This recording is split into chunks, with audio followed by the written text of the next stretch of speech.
farmland. We've seen a lot of those. Basic swamp here for Eric. Botanical into Sylvan Advocate there for Hugh Spector. I would say Spector getting game 1 in this matchup strikes me as a bit of an upset. I think Hawkins here with some really powerful tools for playing a long game. So he is playing blue-black zombies. The big new addition here is 4 copies of Drakehaven. There's a little bit of cycling, but a lot of this has to do with discard. Hawkins and I were talking during his buys, and he mentioned how Haunted Dead plus Prize Amalgam plus Drakehaven is a very powerful engine. That's a thing? That's a thing. Okay, okay. And you have Cryptbreaker, which is another card. I think Cryptbreaker is a very powerful card. Didn't really have an opportunity to shine. Not enough high-quality zombies, and some things going on with the metagame that made it not good. But another card I think that might have an opportunity to shine in the new world.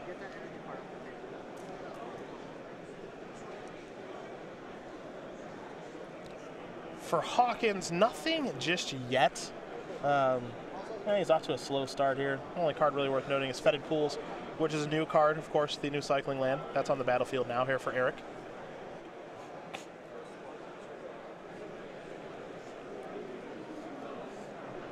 Zombie. Strongkirk Condemned. Discard outlet. We're going to head back over to Hugh Spector. He's going to come in here for 2. The Condemned is going to block, discard a card. Vampires you control get +1/+1 to end a turn. Activate this ability only once each turn. Discarding, oh, you get that? Discarding Haunted Dead. Yeah. It's already online. Here we go. Each of them trading off for free. Because Renegade Rallier gets back to Sylvan Advocate. Yeah. So we're all doing free stuff. So basically nothing, free, nothing happened. Okay, cool. Very cool. Swamp here from Eric.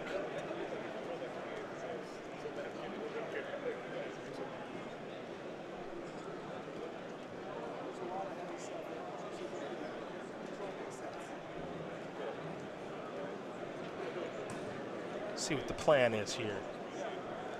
Drakehaven. Natural State's going to kill that real fast. Yeah, that is not a card here that Spector wants to be playing against. Especially with the Condemned and the Haunted Dead already in the graveyard. That's an engine. Well, this is another piece to the engine. Just discard Prize Amalgam, pay a mana, make a Drake. You can see what Eric's trying to put together. Oh, definitely. I mean, we've seen, these sort of like Sam Black, grindy little pieces of value sort of zombie decks before in Standard. But I think Drakehaven is potentially a really big addition. Another forest here for Spector. 5 forests, 2 plains, 1 island, the basic lands here for Hugh's Band control deck. And I think Drakehaven, alongside the creatures that say, or any card that says discard a card for no mana and you can activate multiple times in a turn, you also just get to fireball people out of games that way too. Yep. Even if you don't have the graveyard synergy stuff going. Declaration in Stone is going to give Hawkins a clue here in just a moment. Now the Advocate's going to attack here for 2. So Eric's going to fall down to 16.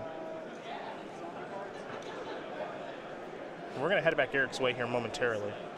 Another Sylvan Advocate's going to come onto the battlefield. And Spector's only 1 land away from turning that 2/3 into a 4/5. Yeah, Spector here with a very solid game plan here. Some beatdown, some removal that exiles, interaction for Drakehaven. And if these Advocates become 4/5, even if Hawkins starts getting some of his stuff going, his creatures, his output just might not be sized well enough to brawl with Sylvan Advocate. Here's Cryptbreaker. Any follow-up here for Eric. Looks like he'll just pass the turn back. I'm guessing this is a Haunted Dead Prized Amalgam line here. Strikes me that way. Oath of Nissa, perhaps? 2, 3. Plains and Renegade Rally are among the cards that Hugh Spector is taking a look at. Gonna have to reveal whatever you take. It'll be an Evolving Wilds. That was the other card he had the option between. He'll sacrifice that right now. He will go grab a basic Plains. More importantly, it's land number 6 for those 2 Sylvan Advocates. I think this might be the first time I've seen Renegade Rallier in Standard. Plenty of Modern. Plenty of Modern.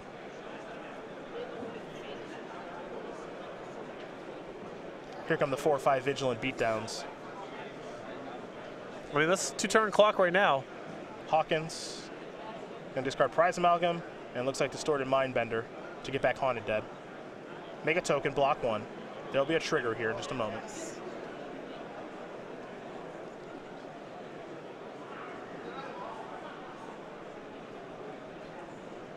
Yep, Amalgams on the return. Yep, that's the combo.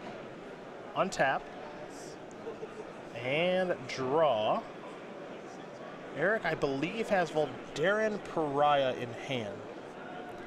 Really good one for this matchup because Spector's creatures are all, they're real creatures. He doesn't do token generation. They're just 1-for-1s, and Hawkins has a lot of paths to generate multiple tokens, a lot of expendable stuff, a lot of stuff he wants to sacrifice anyway. The question is if he can just get the Pariah on the battlefield. That's all that really matters right now. He's going to start by sacrificing a clue. Draw. Swamp his land 5. We'll take a look at Voldaren Pariah here in just a moment. See what Hawkins is trying to work himself towards. Now, of course, it costs 5. Flying, sacrifice the other creature to get to transform it. Also, its madness costs black, black, black. So what I think Eric's going to have to do here is he's going to have to try to do some blocking. Now, there is a new Anjani. And that's a magic card right there. That is Anjani Unyielding. Let's take a look at the text here. 6 mana, start with 4 loyalty. It's going to go up, which means that Hugh is going to reveal the top couple of cards here. He's going to get some cast outs. As you put on non-land permanent cards revealed this way into your hand and the rest on the bottom of your library. Crypt Keeper. I think Hawkins is about to sweep this game up with the Pariah. Yeah, he should. I mean, he should get to blow up the battlefield. Crypt Keeper, of course, you can tap 3 zombies to draw a card. So that's exactly what Eric was doing that turn, because Hugh had no good attacks because these Prize Amalgams that are on the battlefield. It would be convenient if you could sacrifice in such a way where you took care of the Anjani this turn, but I don't even think that's a requirement. I don't think it's a requirement. I'm with you. It's a matter of convenience. Yeah. Make a zombie, Madison, Voldaren Pariah.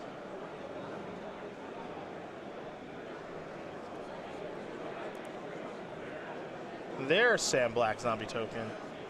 Creatures are going to be sacrificed. I think he's going to draw a card first. Oh, the value.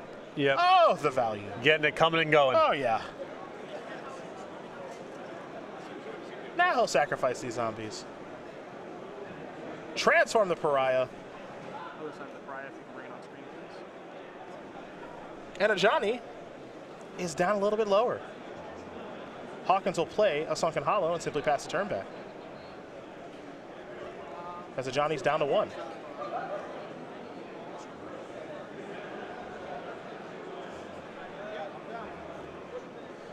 I think this is exactly the kind of matchup where Crypt Breaker is going to shine. It's very good. Not an easy thing for Spector to get off the battlefield. Not an easy thing for Spector to tax Hawkins' life total enough where it's hard to activate. The reveal there from Anjani was Unbridled Growth and Ishkana. You see Abolisher of Bloodlines there. When it transforms, target opponent sacrifices 3 creatures, but you have to sacrifice 3 creatures to be able to transform it. But there's a 6/5 flyer left on the battlefield. Now here's Ishkana. 3 spiders should be coming along with that, I believe. Delirium should be enabled in the graveyard there for Hugh Spector. Now, I agree with you, Crypt Breaker. I'm going to be an all-star in this matchup. The problem here is tick-tock goes the clock. Yep. I don't think Eric's going to get to play a 3rd game with it. And he's got to win the one that's in front of him right now, and Ishkana's going to make that a little bit time-consuming.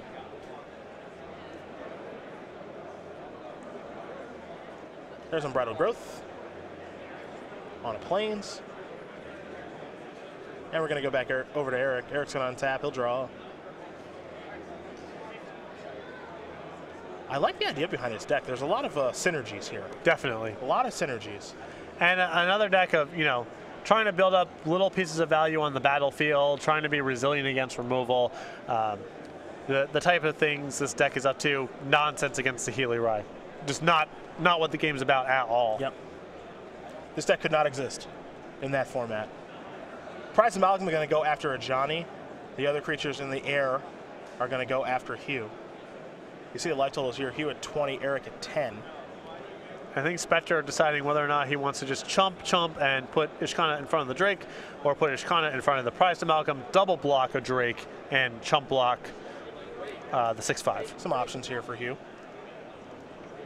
Eric with an active Crypt Breaker and a couple of cards in hand. We can't forget about the Haunted Dead that's in the graveyard, and the prized amalgam that's down there as well. So there are the exchanges. The follow-up is Drake Haven. Oh, yes. Now we're doing it. Oh, yes. Now we are doing it. We are going into overdrive. Spector going to draw. Sylvan Advocate, not bad. Not great, though. Can't forget about the Unjohnny Unyielding there for Spector on the bottom of the screen by the energy token. He can keep finding more cards. We know he's got a couple copies of Cast Out. Cast Out's a lot of mana, though. It is. For what he's trying to fight. Why does it have cycling? What's it there for?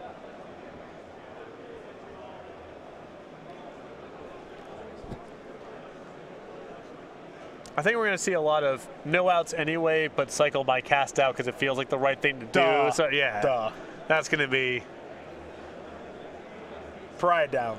Going to see a lot of that over the next 2 years. Hawkins will gain some life from the Pariah dying. It's a Swords of Plowshares effect. That's all that is. Up to 16. And now there's Traverse the Ubenwald. Well, let's go a-diggin', because we know Hugh Spector has Delirium. And it's Angel of Sanctums. Let's take a look-ski-poo at this new Angel. Because I got a feeling Spector's going to cast it, and he is. So Angel of Sanctions is going to look to take care of the Drake Haven. When it enters the battlefield, you may exile target non-land permanent and opponent controls until Angel of Sanctions leaves the battlefield. Eric says, guess what? I'm going to make some stuff. 2 Drakes, Haunted Dead back, make a Spirit token, trigger Amalgam. You got my Drake Haven. Yep. I've seen worse turns. But still, I mean, at least Spector's got some size on the battlefield. And I think Hawkins would be well served to make an attack that gets the Ajani off the battlefield, which is going to allow Spector to make some profitable blocks. But it's a hard deck to keep up with once it gets rolling. Well, what's impressive about Eric's turn there is, you know, he loses maybe one of his best permanents on the battlefield, but, you know, he was able to just assemble an army out of nothing. Yeah. Basically. And he still has the Crypt Breaker to keep drawing. And he's going to draw. Did not get a great look at what he drew. That's a Liliana. That's fun. It's Story Mindbender for now. Also fun. Scope out the goods. Yeah. Let's take a look at the Story Mindbender. I haven't seen that in a hot minute. It's not good news. This was always one of the cards for me that was kind of underplayed. I think this card's awesome. Well, the ceiling's high, but it requires some cooperation on both sides. Your draw has to cooperate, and your opponent has to be playing a deck where this sort of effect is powerful. But when the stars align, this card is outrageous. Target opponent reveals his or her hand. You choose from it a non-land card with converted mana cost 3 or less, and a card with 4 or greater. They discard those cards. Important to note, it's discard, not exile, like some would think, because it's an Eldrazi. Yes. So that's important. Correct. It's nice to have your cards in your graveyard sometimes, as opposed to being exiled.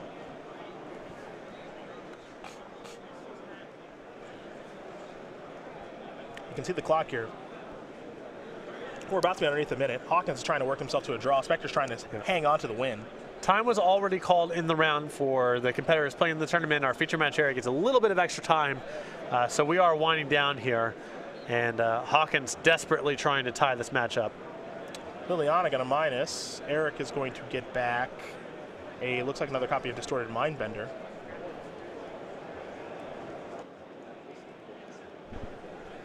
Distended Mindbender, excuse me.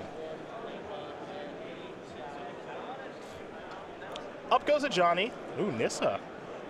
Another Angel of Sanctions. Land's going to go to the bottom. Sort of making a little sense why maybe game 1 took a little while. Yeah. Maybe. Well, I mean, both of these decks can grind for a long time. Yeah. A lot of card advantage, a lot of ways to gum up the battlefield, so.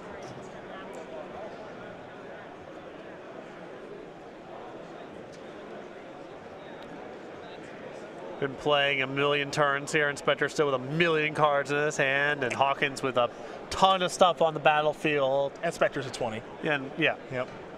Hawkins is at 15.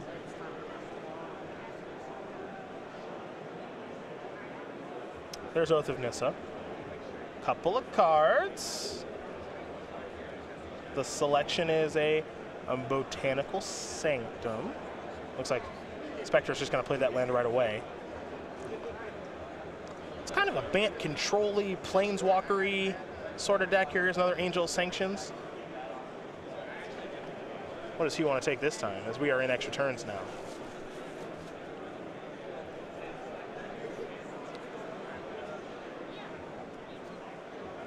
I mean, it's the Mind Bender if he cares about size, and it's Crypt Breaker if he's worried about the game dragging on and Hawkins finding a combination of cards. Well, us being in turns means he doesn't care as much about the Crypt Keeper, it looks like.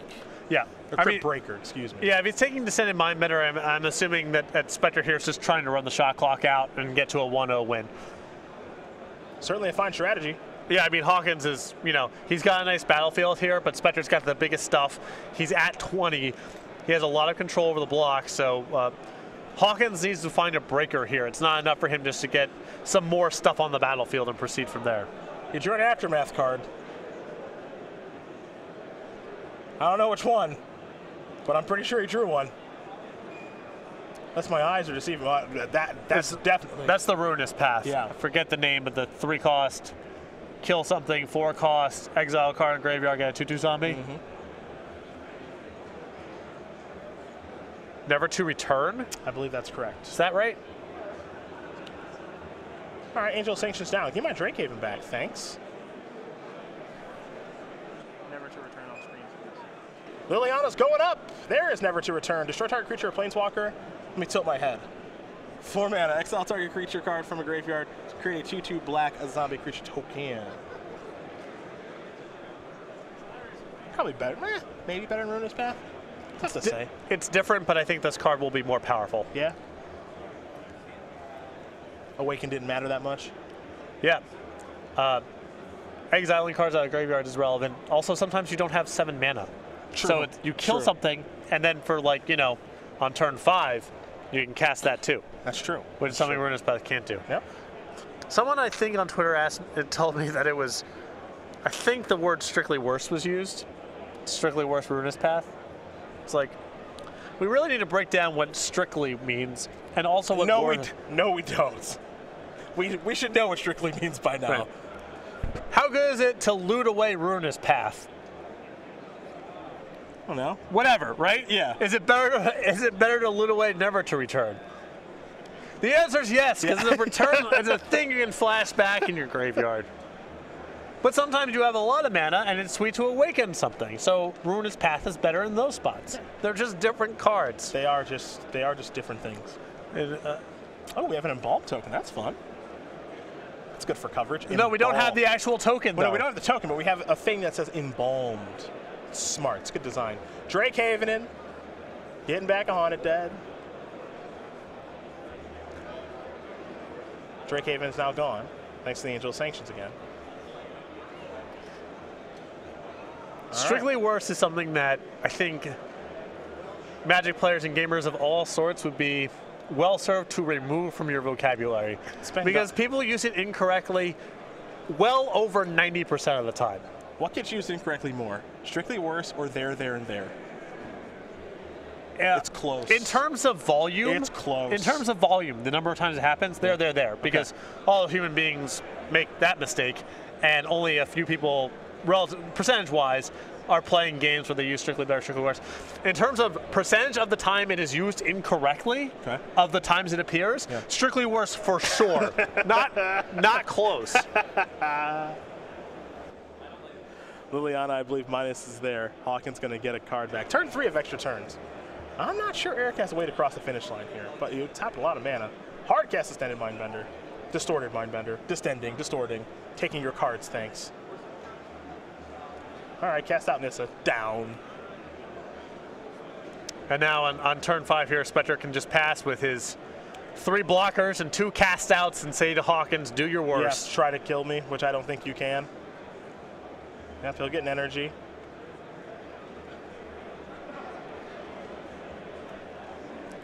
Gonna use a Johnny. 2, 3. Yeah, well. All right, now several more blockers. Several more blockers, yeah. He's got 1, 2, 3, 4, 6, 9 mana, so he can play. Oh yeah. Oh yes. Get in there. All right, fair enough. You thought he was going to make the attack? I thought he was going to make the attack since he's playing another one. 3 spiders. Cast out at the ready. I don't know. I don't see it, Eric. Got a falter in there? Draw a card. Some sort of falter strategy? Prior to the Ishkana, it is possible that Voldaren Pariah could have been an out. Okay. All right, you're right. He wasn't drawing to nothing, but Yeah. I think now there's just too much chump blocking. Yeah. Hugh Spector's going to win. He's going to run out the shot clock over Eric Hawkins. Bant control. Going to take care of this innovative zombies deck. 1-0. Cool stuff. I like the zombies deck. It's got to be able to win. That's what the pry is there for, though, right? That's the idea. I think is to be able to clear the battlefield. Yeah, I'm guessing there's a vulnerability, as we saw with this deck, is you're making a bunch